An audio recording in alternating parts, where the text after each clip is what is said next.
An hour before divorce, wife arrived in a Rolls Royce. Husband panicked. Welcome back to Fusty Stories. Don't forget to like, subscribe, and get ready for another story you won't forget. Let's dive back to the story.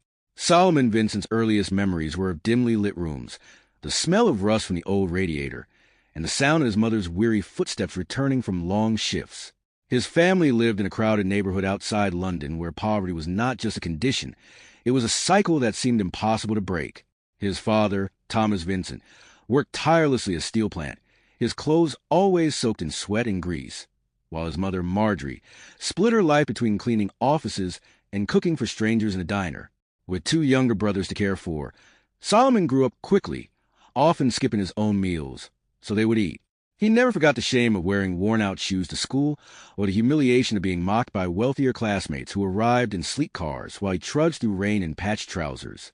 Yet, even in the midst of hardship, there was a fire within him, an unyielding belief that he was destined for more. He wasn't content to survive. He craved recognition, power, and the luxury that had always felt like a cruel dream far out of reach. Deborah Barnes lived in a different world entirely. Born into wealth as the only daughter of billionaire industrialist Alexander Barnes, she never knew the sting of unpaid bills or hunger. Her childhood was painted with privilege, grand estates, vacations in Paris, summers at private retreats, and an education at Europe's finest schools. But beneath the glitter of affluence, Deborah's life carried its own weight. Her father, though a visionary businessman, was cold and distant, more devoted to building empires than nurturing bonds. Her mother, Eleanor, was refined yet deeply protective, instilling in Deborah a sense of responsibility that went beyond herself. After her father's death, Deborah inherited not just wealth, but also control over his empire, a sprawling company with tentacles in real estate, technology, and banking. She ran it from the shadows, carefully concealing her identity from opportunists. To the public, she appeared as a graceful young woman of quiet sophistication, but those who underestimated her failed to see the steel in her soul. Though Solomon and Deborah's beginnings could not have been more opposite, they both carried burdens that shaped them. Solomon bore the weight of poverty, anger at a world that seemed determined to keep him small, and a relentless ambition that bordered on desperation. Deborah bore the burden of wealth, suspicion that no one truly saw her beyond her fortune, and the loneliness of a life where love felt like a transaction. Their paths were not yet entwined, but the forces of ambition and fate were already moving them closer together, preparing to test their scars, their desires, and the fragile illusions they carried about life, love, and power.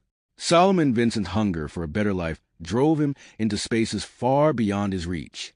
By the time he turned 24, he had grown accustomed to juggling multiple jobs while attending evening business classes.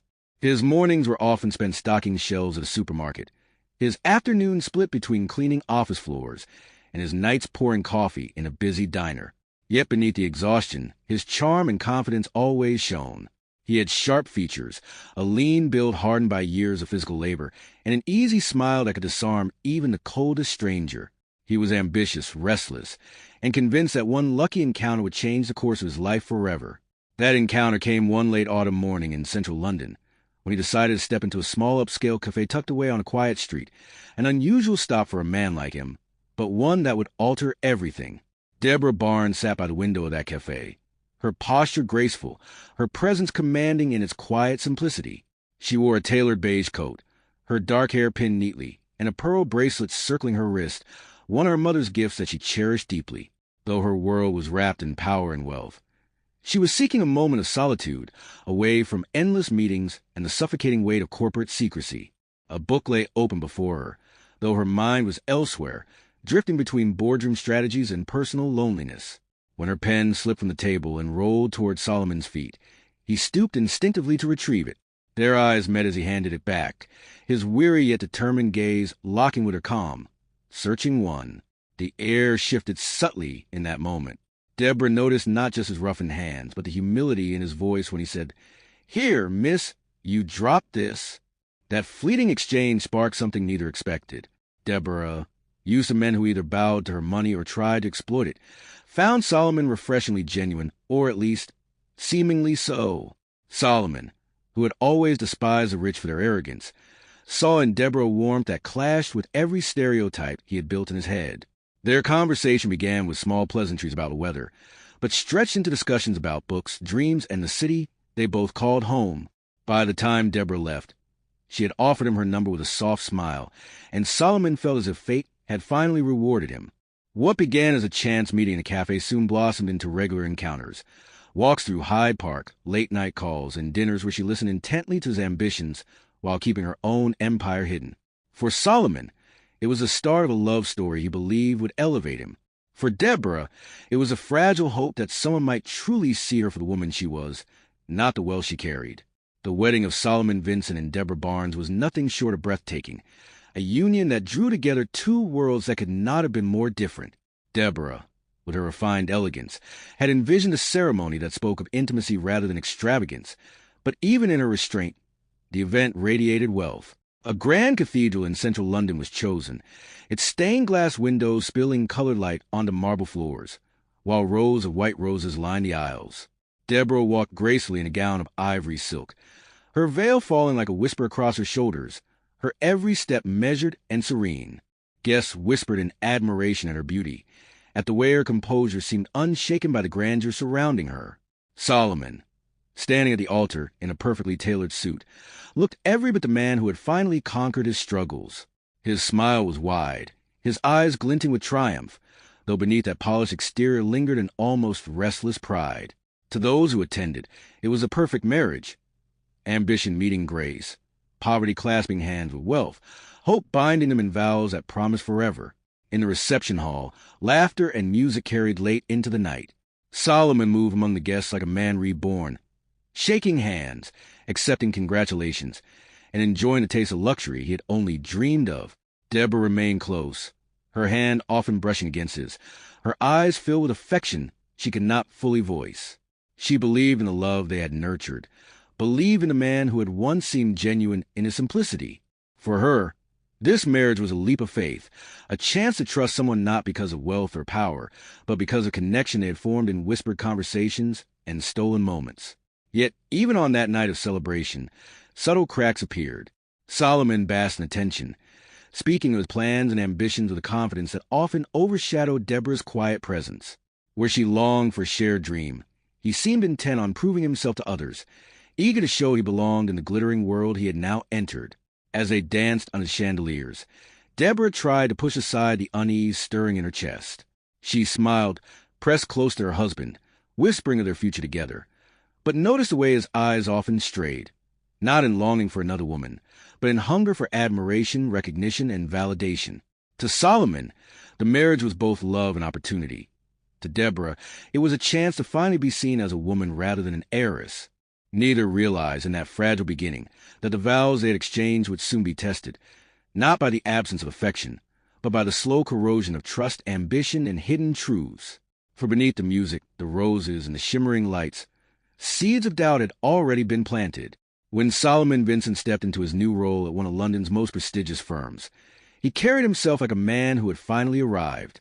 To him, securing that position was the proof he needed to silence the doubts that had haunted him since childhood.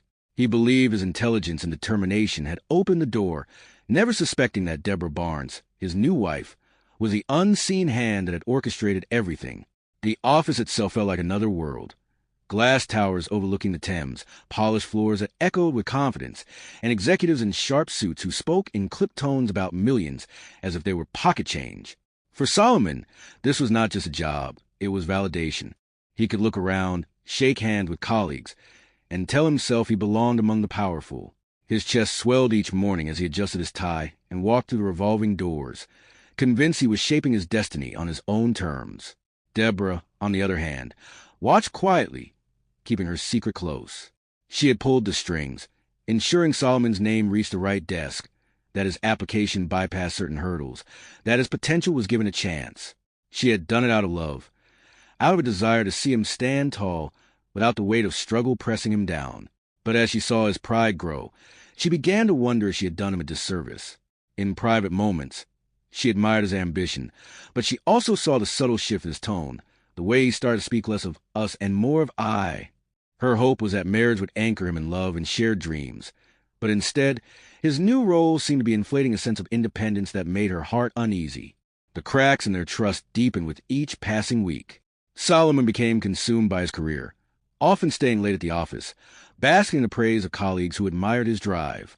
He relished the attention, the business dinners, the subtle nods of approval from senior executives. Deborah, who longed for quiet evenings together, began to feel overlooked. She swallowed her disappointment, never revealing that she was, in truth, the invisible force behind his success. Her silence became both a shield and a burden, for she feared that if he discovered the truth, his pride would shatter, or worse, his love for her would prove to have been conditional all along. What had started as a marriage filled with hope now began to show its fractures, an ambitious man chasing recognition, and a wealthy woman hiding her power in order to protect the fragile illusion of love. Annabelle Sampson entered Solomon Vincent's life like a spark in dry grass, sudden, dangerous, and impossible to ignore. She was striking, the kind of woman who knew how to draw attention without appearing to try. Her dark hair fell in loose waves. Her lips curved with a knowing smile, and her eyes carried a sharpness that suggested she saw through people faster than they realized. Unlike Deborah's quiet grace, Annabelle thrived on being noticed. She was a con artist dressed in elegance, moving through London social circles with ease, always attaching herself to men with ambition but blind spots. When she first met Solomon at a corporate networking dinner, she recognized him immediately. A man rising too quickly, desperate to prove himself, and vulnerable to flattery.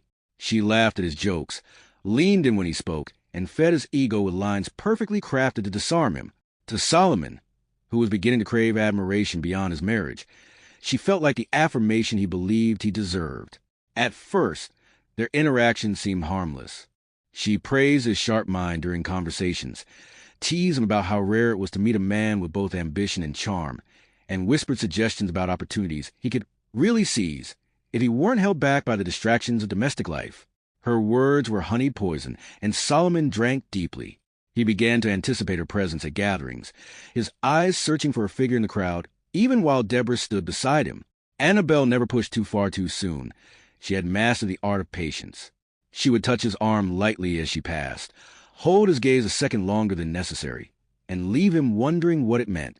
The more she fed his pride, the more he drifted into her orbit. Deborah noticed a change, though she didn't yet know the source.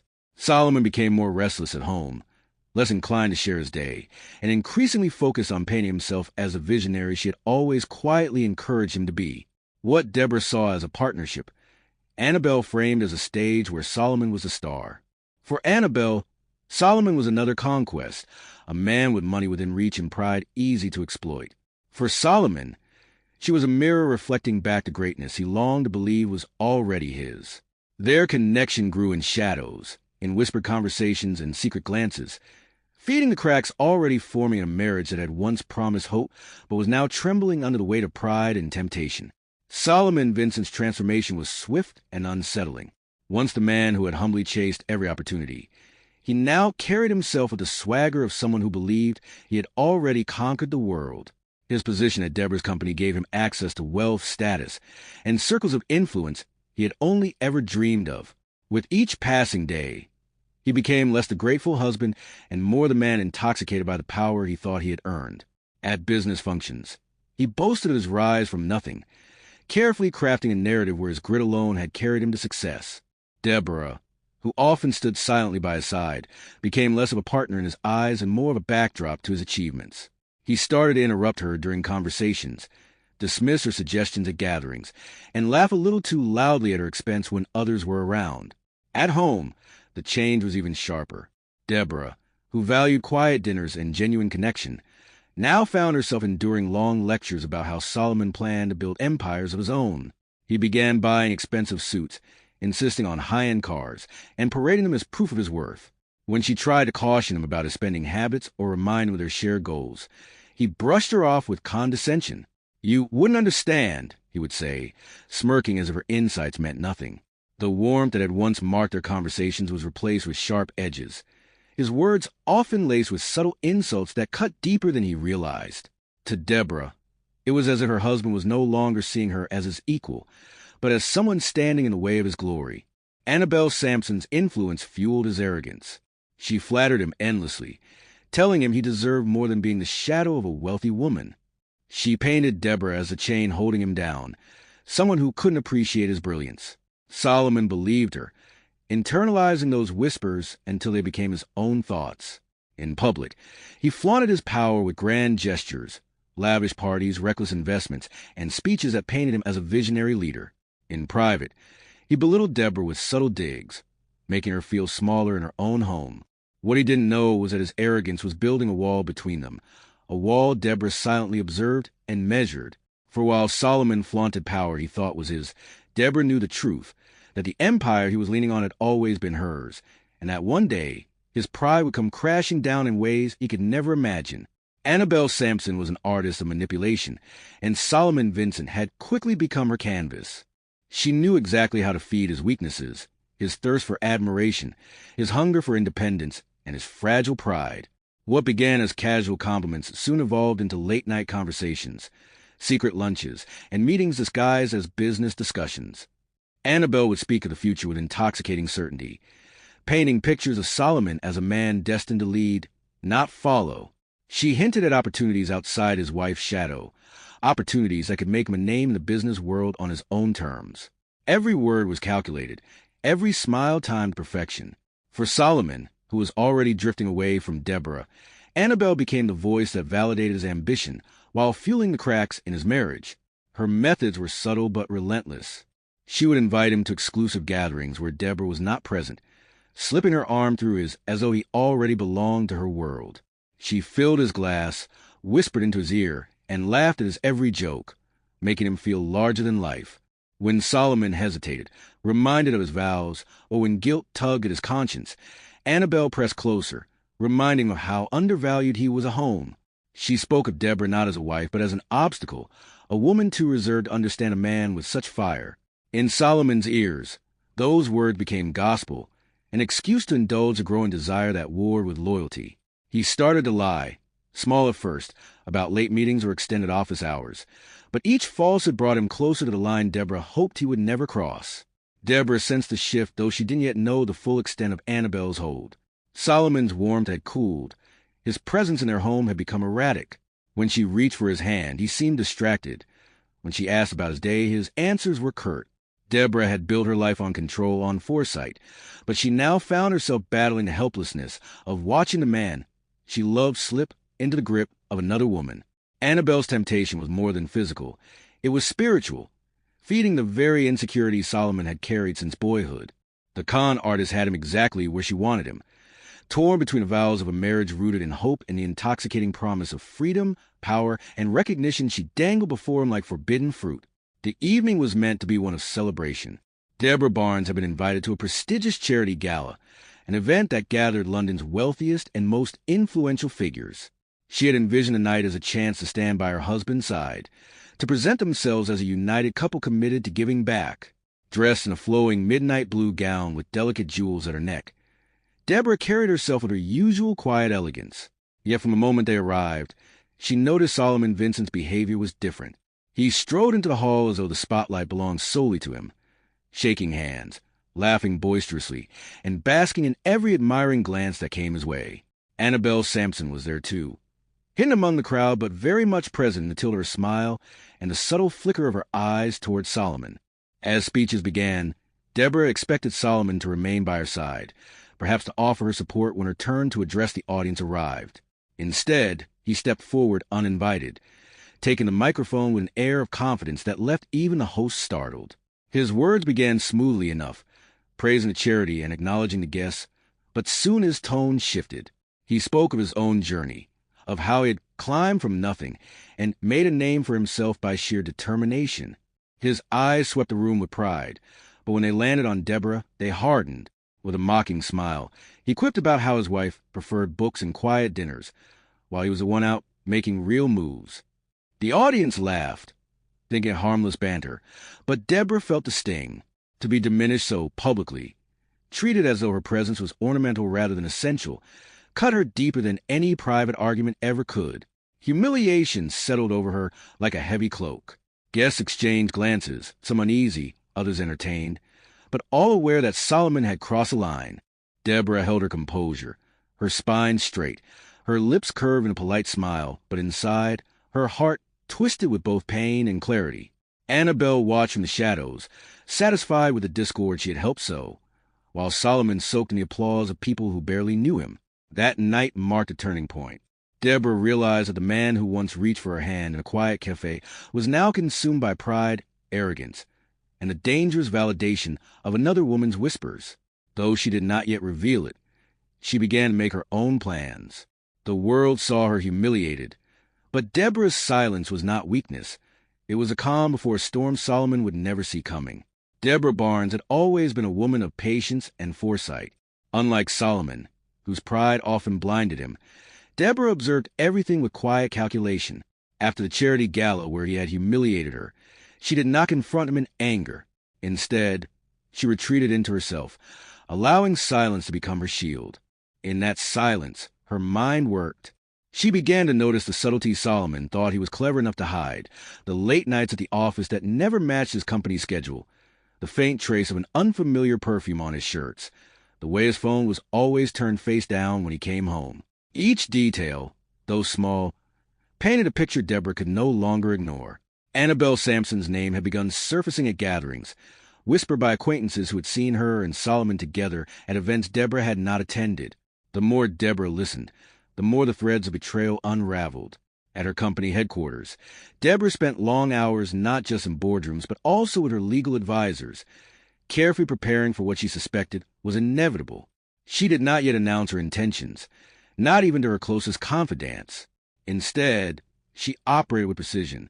She requested discreet reports on Solomon's activities within the firm, tracked his spending habits, and quietly documented his growing recklessness. To her employees, she appeared as composed as ever, the dignified figure who signed deals worth millions without breaking a sweat. But beneath the polished surface, Deborah was building a case, a fortress of evidence that would one day ensure Solomon's pride became his undoing.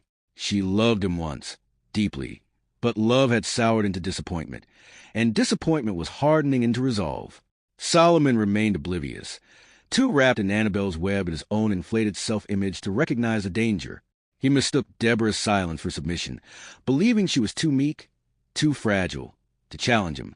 But Deborah's quietness was not born of fear. It was strategy. She moved pieces like a master chess player, setting the board for a revelation that would shake Solomon's world. Every late-night signature on a document, every phone call with her lawyers, every decision she made in secrecy was a step closer to severing the bond that had once tied her heart to his. Her suspicion was no longer just doubt. It had transformed into certainty.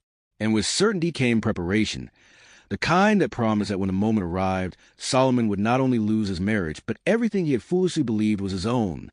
The day arrived with a kind of gray sky that seemed to mirror Deborah Barnes's resolve. For weeks she had planned in silence, her every move guided by precision, and now the time had come to set those plans in motion. The courthouse loomed tall and imposing, its stone walls carrying the weight of countless broken unions and final judgments. Deborah stepped out of her car with her head held high, her tailored black dress and pearl earrings a statement of quiet strength. Her face betrayed no hint of the storm she carried inside. She was calm, collected, every step measured. In her briefcase lay the documents that would officially sever her marriage to Solomon Vincent. With her lawyers beside her, she walked into the courthouse with the grace of a woman who had long prepared for this day. Inside, Solomon sat tapping his foot impatiently, dressed in an expensive suit that seemed more performance than attire. To him, the divorce summons had been an inconvenience, another obstacle to brush aside with charm and bravado. He had told himself Deborah would back down at the last moment, that her silence was proof of weakness, not strength. Annabelle Sampson had reassured him, whispering that Deborah was too cold, too reserved to put up a fight. Yet as Solomon watched Deborah enter the room, radiant in her quiet authority, a flicker of unease crept into his chest.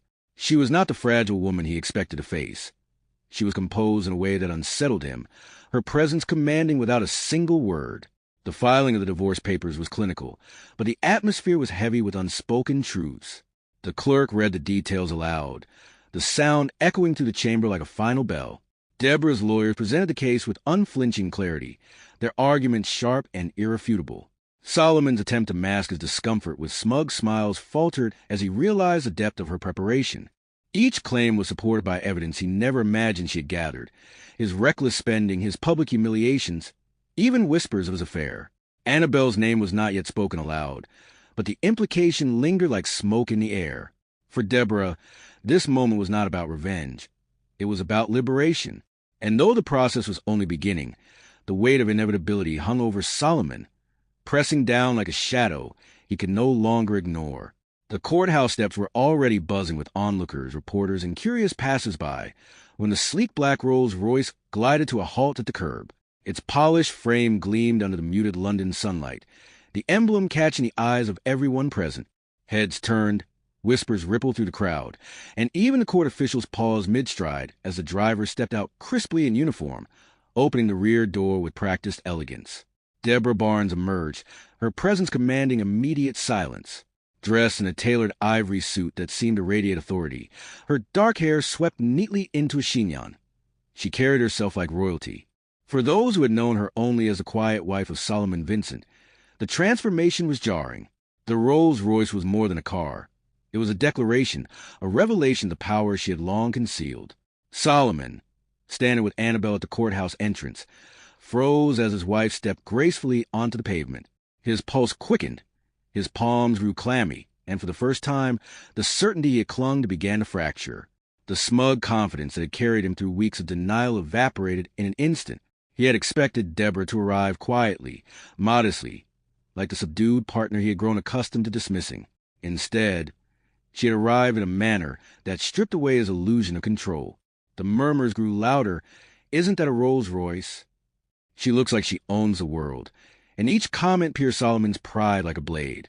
Annabelle's hand tightened around his arm, but even her touch couldn't steady him.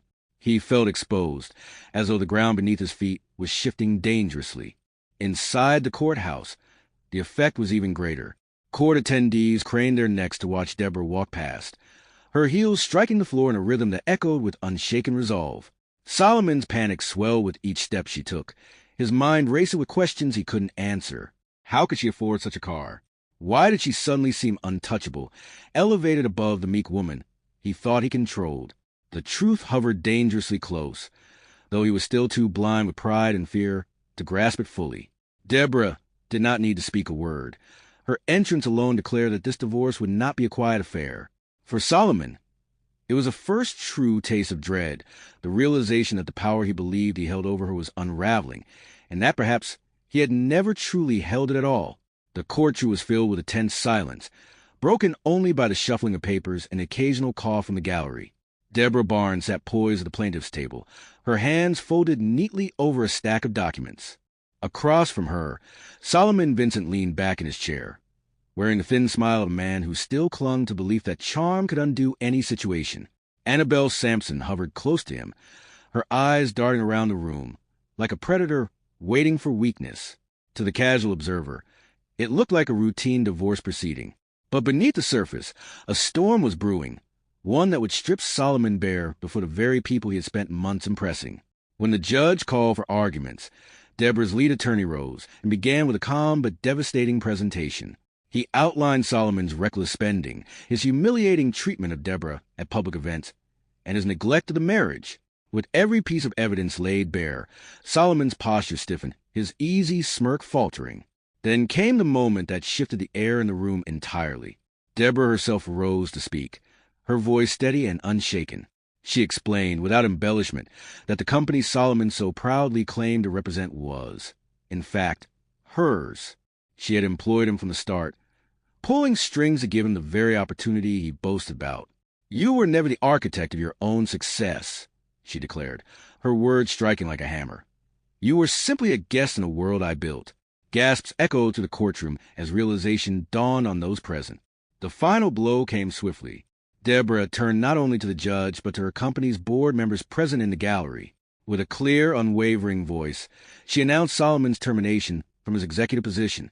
"Effective immediately," she said, her eyes never leaving her husband's. "You are relieved of your duties at my company." The room erupted in murmurs, shock rippling through colleagues, acquaintances, and reporters alike. Solomon's face drained of color, his chest tightening as the magnitude of her words sank in. He had come expecting a fight he could win with arrogance, but what he faced was truth that stripped him of both his marriage and his professional standing in a single, crushing stroke. Annabelle shifted uncomfortably beside him, her calculated smirk faltering. For the first time, Solomon realized the empire he thought he had built was nothing more than borrowed ground, and Deborah had just reclaimed every inch of it. For weeks after his courtroom humiliation, Solomon Vincent clung to Annabelle Sampson as though she were his last lifeline. He had lost his position, his prestige, and the fragile authority he once flaunted. With Deborah's truth revealed, Solomon's pride had taken a crushing blow. Yet he convinced himself that Annabelle would remain by his side, that together they could rebuild. She soothed his ego with soft words, stroking his hair as he ran about Deborah, whispering promises of a brighter future. What he did not see was the cold calculation behind her eyes. Annabelle had never been in love with him, only with the doors his wealth and connections could open. Now that those doors are closed, her focus shifted to the one thing left within reach: his money. Solomon had grown reckless in his desperation, granting Annabelle access to his accounts, his credit cards, and his remaining assets. He told himself it was a sign of trust, proof that she was his true partner after Deborah's betrayal. Annabelle played the role flawlessly, encouraging him to invest in sham business deals, convincing him to liquidate savings, and urging him to seize new opportunities, while Deborah was still unraveling their marriage. Night after night, she lulled him into complacency, assuring him he was still destined for greatness, that Deborah had not broken him. All the while, she was siphoning his funds with ruthless precision, transferring money into hidden accounts, selling off what she could, and quietly preparing her escape. The final act of betrayal came one morning when Solomon woke to an empty penthouse. The closet that once held Annabelle's designer dresses was bare, her perfumes gone from the dresser, her laughter vanished from the air. On the table lay a single note in her looping handwriting. "You gave me everything I needed. Don't look for me." Panic seized him as he rushed to check his accounts, only to find them drained, his cards declined, his savings reduced to nothing. The realization struck with brutal clarity. He had been nothing more than her pawn, a stepping stone in her endless pursuit of wealth. Betrayed and stripped bare, Solomon finally tasted the same devastation he had once inflicted on Deborah. Only this time, there was no one left to shield him from fall. Solomon Vincent's downfall was swift, brutal, and public. In a city that thrived on whispers and reputation, news of his disgrace spread like wildfire. The once confident man who strutted into boardrooms and charity galas was now the subject of mocking headlines and derisive laughter. Former colleagues avoided his calls. Friends he had boasted to turn their backs, and even distant relatives who once begged favors now distanced themselves to avoid the stench of his failure. His penthouse was repossessed within weeks, luxury cars seized by creditors, and his accounts frozen under a mountain of unpaid debts. Neighbors who once envied him watched with thinly veiled satisfaction as movers carted away the last of his possessions, leaving him in a barren apartment with peeling paint and creaking floors that mirrored the life he had once escaped but now returned to. The humiliation was unrelenting. Solomon could no longer walk into a restaurant or bar without feeling the sting of curious eyes and whispered ridicule. Annabelle Sampson's betrayal had stripped him of everything financial, but it was Deborah's public exposure that destroyed his name. People saw him not as a self-made man, but as a fraud who had ridden on his wife's fortune while belittling her in the process. Invitations stopped arriving, business opportunities vanished, and even potential employers refused to risk hiring a man whose arrogance and scandals had become city gossip. His arrogance, once his armor, now seemed pathetic, an echo of pride that had no foundation. Each day became a fight to survive, not to thrive. Nights were the cruelest. Alone in a shabby flat with nothing but memories of grandeur, Solomon replayed every choice that had led him here.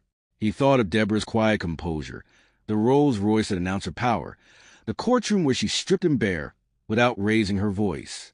He thought of Annabelle's smile, how easily he had surrendered everything to her, believing her flattery to be truth. Regret clawed at him, but pride still lingered, poisoning his thoughts with what-ifs and imagined second chances. Yet the world had moved on without him. The same hands that once reached to shake his now stayed firmly in pockets. The same lips that praised him now curled with derision. Solomon had finally fallen, not just from wealth but from relevance. His name etched into the city's memory as a warning, a man undone by his own greed, blinded by temptation, and abandoned in disgrace. While Solomon Vincent drowned in ruin, Deborah Barnes rose with quiet grace that commanded admiration. The scandal that had once threatened to taint her had instead transformed her into a figure of resilience and dignity. Newspapers that had initially covered the divorce with salacious intrigues soon shifted their tone, writing about Deborah as a woman who had endured betrayal yet emerged stronger. Boardrooms applauded her courage. Investors admired her foresight, and young professionals looked to her as proof that integrity could outshine arrogance. Far from shrinking under the weight of humiliation, she carried herself with even greater composure, her every public appearance a masterclass in strength. Where Solomon had craved attention and validation, Deborah attracted it without trying, her silence more powerful than any grand speech he had ever given. She poured herself into her company, restructuring its leadership and tightening its operations to ensure long-term growth. Her employees, once uncertain about her aloofness, now saw her as a leader who had fought battles in both boardrooms and her personal life, emerging victorious. She made surprise visits to departments, spoke with workers at every level, and implemented programs that rewarded loyalty and innovation. Deborah's business acumen, once hidden in the shadows to protect her marriage, now stood in full view, and the respect she received was genuine, born of her undeniable ability. For the first time, she allowed the world to see her not just as a daughter of Alexander Barnes, but as the rightful heir and capable steward of his empire. Beyond her professional life, Deborah's strength extended to her personal healing. She refused to let bitterness define her, choosing instead to focus on rebuilding her sense of self. Friends who had once pitted her now admired her resilience, rallying around her with genuine affection. Even strangers who read her story felt inspired by her journey from silent endurance to empowered independence. Where Solomon's name became a byword for disgrace, Deborah's became synonymous with elegance and fortitude. She was no longer the quiet woman sitting unnoticed at her husband's side. She was a woman who walked into every room with her head high, her presence unshaken, her strength undeniable. In rising from betrayal, Deborah discovered not only the respect of others, but also a deeper respect for herself. Deborah Barnes had long understood that power without purpose was empty, and after the storm of her divorce and Solomon's disgrace, she resolved to transform her pain into something greater. Her board of directors expected her to retreat into the company's usual profit-driven strategies, but Deborah had no intention of hiding. Instead, she unveiled the Phoenix Foundation, a bold initiative designed to empower women who had been silenced, cheated, or dismissed in both their professional and personal lives. At the launch event, she stood before hundreds of guests in a conference hall glittering with crystal chandeliers, her voice carrying calm authority as she announced millions in grants, business training for single mothers, and funding for shelters aiding women recovering from betrayal. Journalists who had once fixated on her scandal now applauded her transformation, splashing her face across front pages under headlines that read, "From humiliation to hope, Deborah Barnes built a future for women everywhere." The Phoenix Foundation was more than charity. It became a movement. Women from across London and beyond wrote to Deborah, sharing stories of their struggles and triumphs. She read each letter with care, touched by how deeply her journey resonated with others. At board meetings, some executives grumbled that philanthropy could dilute the company's focus, but Deborah silenced them with results. The goodwill generated by the foundation attracted investors eager to associate their brands with her vision. Partnerships with universities and global corporations followed, opening new revenue streams, while simultaneously cementing her legacy as both a business titan and a social reformer. The same networks that had once whispered about her as a pitiful wife now spoke of her with reverence, calling her a queen who rises where others fall. Outside the boardrooms, Deborah experienced an unexpected peace. Her days were filled with purpose, her nights with reflection. She no longer carried the weight of hiding her identity, nor the shame of enduring Solomon's arrogance. Instead, she wore her story like armor, proof that scars could be turned into stepping stones. In public, she was hailed as a visionary. In private, she was healing, finding joy in mentoring young women and seeing them rise from circumstances that mirrored her own suffering. She was no longer just the heiress of Alexander Barnes. She was Deborah Barnes, a woman reborn, a leader unafraid to stand in her truth. The programs she built were not just about others. They were about her too, a testament to her strength and her refusal to let betrayal define her. While Deborah's influence spread, Solomon Vincent's life spiraled further into ruin. The once proud man who had strutted in designer suits now shuffled through London streets in second-hand clothes, his eyes hollow and his pride battered. He spent long hours staring at the walls of his shabby apartment, haunted by memories of the Royce that had carried Deborah into court the moment his world collapsed. Each day was a bitter reminder that he had lost everything. Not just wealth and prestige, but the woman who had once shielded him from his own insecurities. Driven by desperation, he convinced himself that Deborah might still pity him enough to take him back, that if he could just reach her, perhaps she would forgive. Solomon began writing letters, pleas scrawled in hurried ink, filled with apologies and memories of their early days together. When the letters went unanswered, he loitered outside her office tower, waiting for a glimpse of her. Security quickly escorted him away, but he returned again and again, undeterred by humiliation. Once, he managed to slip into a charity event where Deborah was scheduled to speak. As she exited the stage, radiant and composed, Solomon stumbled toward her, clutching her hand before cameras and guests. "Deborah, please." "Forgive me," he begged, his voice breaking, desperation naked in his eyes. Gasps rippled through the crowd, cameras clicked, and within seconds security pulled him back. Deborah looked at him with calm, unshaken eyes, not with anger but with a distant finality that told him what words could not. The man she had once loved no longer existed. The humiliation only deepened Solomon's despair. Photographs of him pleading made front-page news, turning him into a tragic spectacle. Former associates shook their heads in disgust. Strangers mocked him, and his name became synonymous with weakness. Annabelle's betrayal had stripped him of money, but it was Deborah's rejection that stripped him of hope. Nights became unbearable. He drowned in self-pity and regret, whispering to himself about what might have been had he chosen differently. His desperation was no longer just for Deborah's forgiveness. It was for dignity, for relevance, for the smallest shred of the man he once believed himself to be. Yet the world had moved on, and Deborah's silence was a door he could never open again. Annabelle Sampson's reckoning came like thunder after lightning, sudden, loud, and devastating. For months, she lived lavishly off Solomon's stolen money, jetting between Paris, Milan, and Monaco, basking in the attention of wealthy men who mistook her charm for refinement. But her greed outpaced her cunning. One of her elaborate investment scams, built on false documents and phantom businesses, collapsed under investigation. The victims, wealthy investors and powerful executives, were not as easily fooled as Solomon had been. Soon, whispers turned to accusations, and accusations hardened into charges. Headlines splashed across European papers. Socialite Annabelle Sampson exposed as fraudster. The glamorous con artist who had once smirked at Deborah from across a ballroom was now photographed in handcuffs, her face pale and stripped of its practiced smile. The fall was brutal. Former friends abandoned her.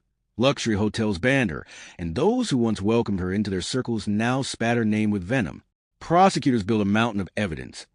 Offshore accounts, fraudulent contracts, and testimony from victims she had swindled. Her trial became a spectacle, with the same tabloids that had once praised her fashion now documenting her disgrace. Where she had once been worshipped for her allure, she was now dissected for her deceit. Solomon watched from afar, a bitter taste in his mouth, realizing too late that the woman he had sacrificed everything for had been nothing more than a predator. Deborah observed the spectacle in silence. She offered no comment, made no public statements, though behind closed doors she ensured her company severed any indirect ties with Annabelle's failed ventures. To Deborah, Annabelle's fall was not cause for celebration, but a cautionary tale of what unchecked greed and deception could do. While Annabelle disappeared into prison cells in disgrace, Deborah's empire continued to flourish. Their paths, once intersecting through Solomon's betrayal, had diverged completely. One woman rising on the wings of resilience, the other crashing into ruin. Annabelle's reckoning was not just the end of her schemes. It was proof that lies always catch up, and when they do, they consume everything in their path. For Deborah Barnes, love was not something she had expected to find again. Betrayal had scarred her deeply, teaching her to guard her heart as fiercely as she guarded her empire. Yet, life has a way of offering renewal where one least expects it.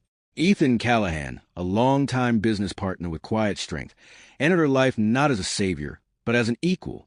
Tall, distinguished, and unassuming, Ethan admired Deborah not for her fortune, but for her brilliance, her resilience, and the dignity with which she carried herself.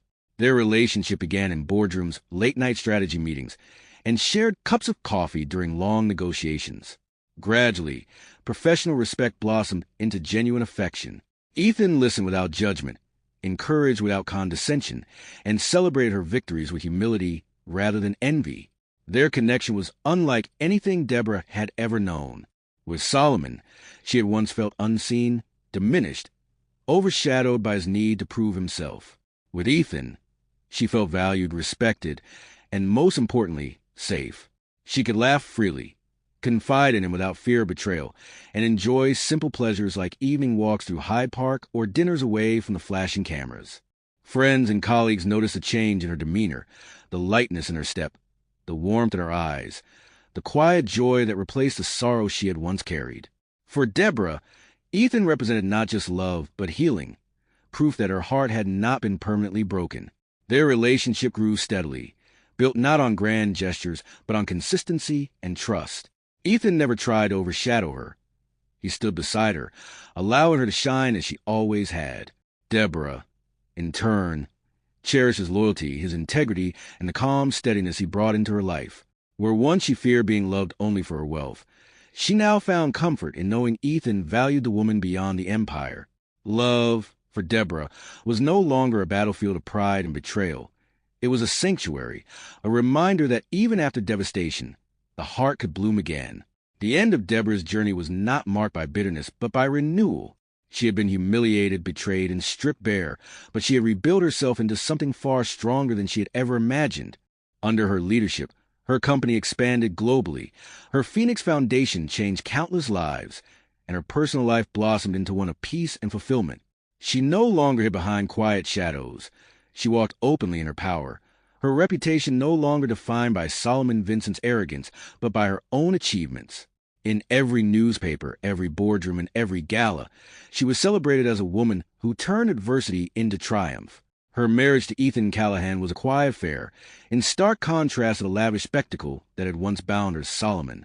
This time, there were no cracks hidden beneath vows, no illusions propped up by pride. It was intimate, filled with genuine love and laughter, attended only by those who truly cherished them. Deborah wore a simple gown, Ethan a classic suit, and together they promised not wealth or power, but loyalty, respect, and joy. In Ethan's steady gaze, Deborah found the peace she long craved, the kind of love that nurtures rather than drains, that uplifts rather than diminishes. Their union marked not a replacement of the past, but a continuation of the strength Deborah had built on her own. Meanwhile, Solomon remained a shadow, his name whispered only as a cautionary tale. He wandered the edges of society, bitter and broken, haunted by the memory of the roles of Royce in the courtroom where his wife had stripped him of everything. Annabelle vanished into prison obscurity, her beauty wasted by deceit. The world moved on, but Deborah thrived, stepping boldly into her new beginnings. She had become more than a survivor. She was a builder of legacies, a symbol of resilience, and a woman who proved that no betrayal, no humiliation, and no downfall could define her future. Her story closed not with tears, but with triumph. Not with endings, but with beginnings. A life reborn from ashes into brilliance. That's all for today. Like, subscribe, and see you in the next episode. Stay tuned.